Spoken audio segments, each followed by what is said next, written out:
Desafios macroeconômicos. Crescimento da economia com estabilidade de preços como meio para a erradicação da pobreza. Neste vídeo, abordaremos como a economia de um país pode ser decisiva para a erradicação da pobreza e o melhoramento no padrão de vida da população.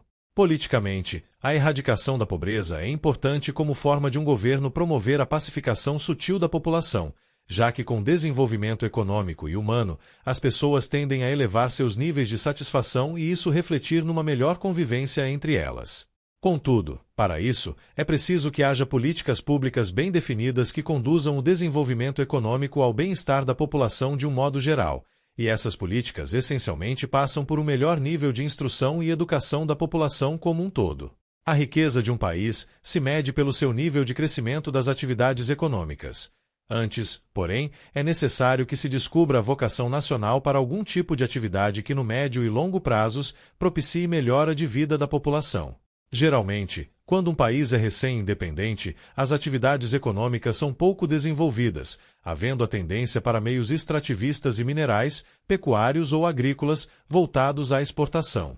Com o tempo, os recursos e as rendas auferidas com as atividades primárias geram um certo estoque de poupança, onde mais tarde ocorre o investimento em atividades mais sofisticadas, tais como as manufaturas, a indústria e os serviços.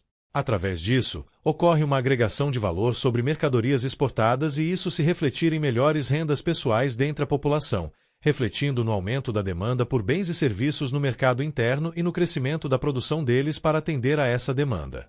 Assim, temos uma noção de como acontece o desenvolvimento gradativo de uma economia. No entanto, sem investimentos sociais em educação, a tendência é que os frutos do crescimento econômico fiquem concentrados nas mãos de um pequeno percentual da população. Dessa forma, o crescimento econômico pode até ser modesto, mas, sobretudo, deve ser constante e, principalmente, com um nível de preços compatível com o poder de compra da população. É importante lembrar que quanto mais livre for uma economia e menos interferência do governo houver, melhor e mais sólidos serão os resultados. Lógico que o governo não fica impedido, por exemplo, de investir em educação da população para que haja um melhor aproveitamento dela, das riquezas geradas. Políticas macroeconômicas.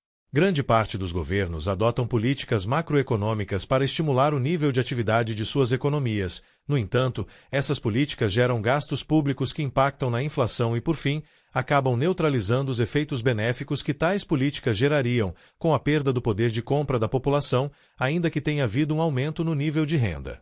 Nesse sentido, o melhor caminho que os governos podem adotar é direcionar políticas econômicas de estímulo para setores em que suas economias já demonstrem algum potencial. O domínio sobre tecnologias de vanguarda é importante para um país alcançar e se manter num certo nível de desenvolvimento. Entretanto, é preciso observar os níveis de poupança interna de uma economia, os quais sejam capazes de financiar os investimentos necessários para elaborar tecnologias que sejam melhores e mais baratas que aquelas desenvolvidas em outros países.